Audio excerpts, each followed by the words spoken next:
برطانوی وزیراعظم نے سعودی ولی عہد محمد بن سلمان سے رابطہ کر کے ایران کے خلاف امریکہ اور اسرائیل جنگ پر تبادلہ خیال کیا۔ برطانوی ترجمان کے مطابق کیئر سٹارمر نے خطے میں جاری حملوں کے دوران سعودی عرب کی حمایت کا اعادہ کیا اور سعودی ولی عہد کو برطانیہ کے مزید فوجی ساز و سامان کی تعیناتی کے حوالے سے آگاہ کیا۔ برطانوی وزیراعظم نے کہا کہ بنیادی ڈھانچے پر ایران کے جاری حملے خوفناک ہیں۔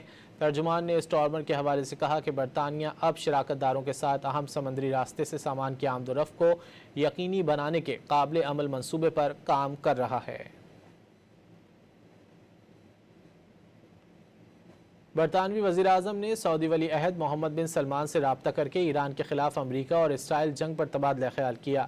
برطانوی ترجمان کے مطابق کیئر سٹارمر نے خطے میں جاری حملوں کے دوران سعودی عرب کی حمایت کا اعادہ کیا اور سعودی ولی عہد کو برطانیہ کے مزید فوجی ساز و سامان کی تعیناتی کے حوالے سے آگاہ کیا۔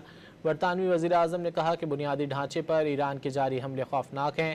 ترجمان نے سٹارمر کے حوالے سے کہا کہ برطانیہ اب شراکت داروں کے ساتھ اہم سمندری راستے سے سامان کی آمد و رفت کو یقینی بنانے کے قابل عمل منصوبے پر کام کر رہا ہے۔